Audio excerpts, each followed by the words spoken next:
এমন অনেক দিন গেছে, আমি অধীর আগ্রহে অপেক্ষায় থেকেছি। হেমন্তে পাতা ঝরার শব্দ শুনব বলে নিঃশব্দে অপেক্ষা করেছি বনভূমিতে, কোনো বন্ধুর জন্যে কিংবা অন্য অনেকের জন্যে, হয়তো বা ভবিষ্যতেও অপেক্ষা করব। এমন অনেক দিনই তো গেছে, কারো অপেক্ষায় বাড়ি বসে আছি। হয়তো কেউ বলেছিল অপেক্ষা করো, একসঙ্গে বেরোবো। এক শনিবার রাতে খুব ক্যাজুয়ালি কোনো বন্ধু ঘোরের মধ্যে গোঙানির মতো উচ্চারণ করেছিল, বাড়ি থেকো, ভোরবেলা তোমাকে তুলে নেব। হয়তোবা ওর মনের মধ্যে ছিল চুনিয়া অথবা শ্রীপুর ফরেস্ট বাংলো। আমি অপেক্ষায় থেকেছি।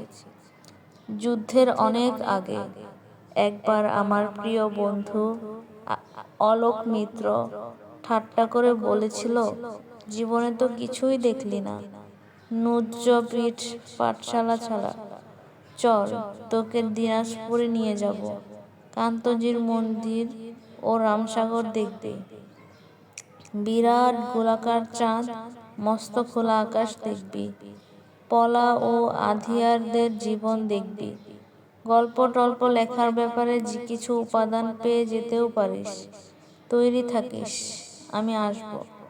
আমি অপেক্ষায় থেকেছি। আমি বন্ধু, পরিচিতজন, এমনকি শত্রুর জন্যেও অপেক্ষায় থেকেছি। বন্ধুর মধুর হাসি আর শত্রুর ছুরির জন্যে অপেক্ষায় থেকেছি। কিন্তু তোমার জন্যে আমি অপেক্ষায় থাকব না, প্রতীক্ষা করব। প্রতীক্ষা শব্দটি আমি শুধু তোমারই জন্যে খুব যত্নে বুকের তোরঙ্গে তুলে রাখলাম। অভিধানের শব্দ দুটির তেমন কোনো আলাদা মানে নেই, কিন্তু আমরা দুজন জানি ওই দুই শব্দের মধ্যে পার্থক্য অনেক। অপেক্ষা একটি দরকারি শব্দ, আটপৌরে দোতনাহীন ব্যঞ্জনবিহীন, অনেকের প্রয়োজন মেটায়। প্রতীক্ষায় আমাদের ব্যবহার্য সঠিক শব্দ।